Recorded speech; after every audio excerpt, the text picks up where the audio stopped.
Hey, I'd give it to you if it was up to me, but I don't have anything to say about it. So um, I don't have anything to say about what goes on here today either. This is kind of mysterious deal. So, but we're excited about it, that's for sure. It's been good to you down through the years, hasn't it? Yeah, it sure has. Um, you know, look, this is something that's really close to our heart in terms of being able to create some opportunities for young people to maybe have a chance to be more successful in life by some of the things that we do. And the other thing that I think is really special is we try to make it a special point to acknowledge the people who help the kids, who maybe never get acknowledged. The teachers, the caretakers, the people who, really try to help the kids have a better quality of life or whatever the case may be. So I certainly appreciate the large group of supporters that we have here who support Nick's kids, and this is really a fun day for them and a fun day from us. And this is our way of saying thank you for what they do to support our charity. The subject of a college football commissioner is very intriguing, and you've mentioned that before. Say you retire from coaching, whenever. If the powers that be came up and said, Nick, we'd like you to be the guy, would you be interested in that job? I thought that after 10 years that everybody would understand that I don't answer hypothetical questions. I mean, are we just trying to sneak one in, or like catch me off guard, or what? I mean, I got enough problems, I got enough issues to deal with without creating some. But I understand that y'all like to create news, but not today.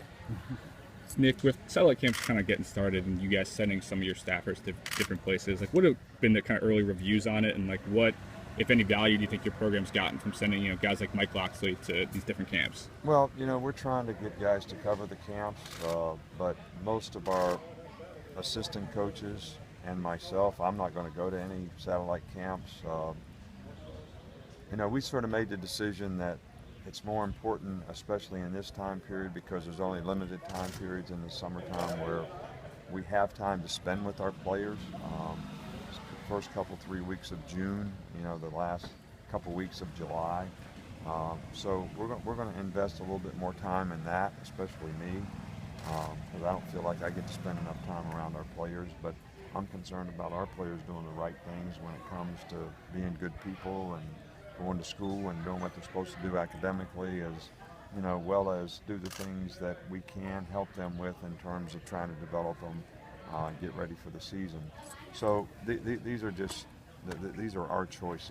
We just had a camp, a high school camp. We had a lot of good response in that camp, and had a lot of players there. And our camp has never changed. So our camp is all about helping young high school players improve and have a better chance to do things well for their team. So it's not about recruiting. It's about development of players, which is what the old-fashioned camps used to be. And I guess I'm still kind of old-fashioned. Everybody always seeks out your opinion on topics of college football, and you never go out of your way to criticize anyone. Do you wish Jim Harbaugh would have come to you privately rather than? No, look, I have no beef about Jim Harbaugh. Jim Harbaugh is fine with me. I didn't say anything about him. I didn't, and I'm not saying anything about him right now. I mean, everybody's got the right to manage their program like they want. I'm not in any way critical of anything that he's doing or done or said or anything else, and don't really care. I'm worried about what we do, what our program does, what our players need to do, what our coaches are doing. That's enough for me.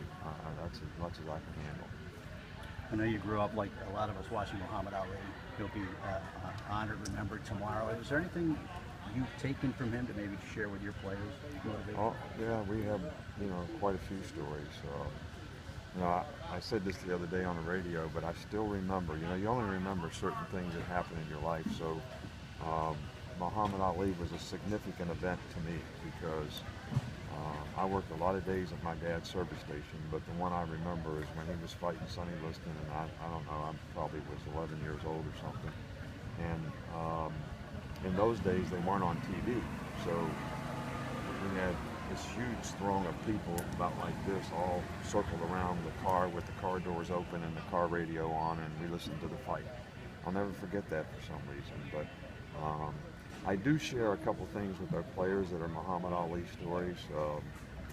You know, the one is about working and preparing, and how he made the statement that I always win the fight somewhere far, far away, doing road work or in the gym, and never under the lights when the fight actually starts. And the other one is when he got knocked down by Joe Frazier.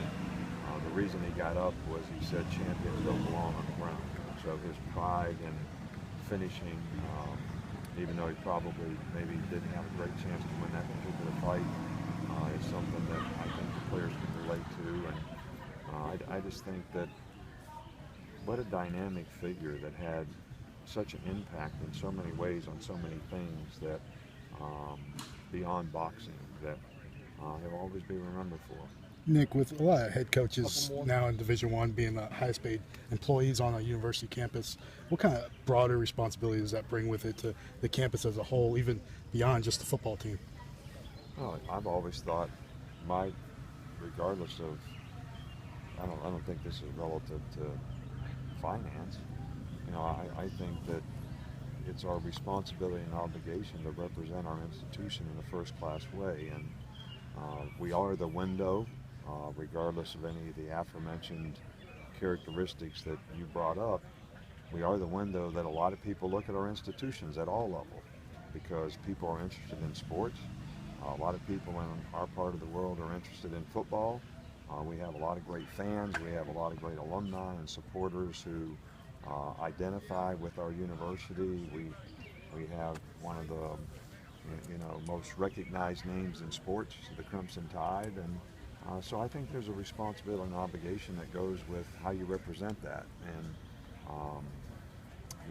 my college coach and one of my mentors, Don James, always used the word class. I actually carry around a definition of class, and we try to do things that way and represent our school that way, because I think we have a pretty classy institution. Last one, guys. You know, you said last fall that you really loved that team that won the championship. Coming out of spring, do you have a feeling about this group, or is that a process that's going to take a while? Well, I think it's all work in progress, because if I look at last year's team at this time, or coming out of spring practice, it was a work in progress. We weren't where we needed to be. I don't think we were where we needed to be until we lost to Ole Miss. I'm not disappointed at all in our team to this point. They've worked hard. I see leadership starting to emerge. We have some real critical positions that need to be filled by some huge losses that are going to be very challenging opportunities for some of our players to sort of live up to. So these are all challenges that we have, and as we go through the summer and fall camp, I think some of these things will start to get answered a little more clearly. Thanks, All right? Coach. Thank you.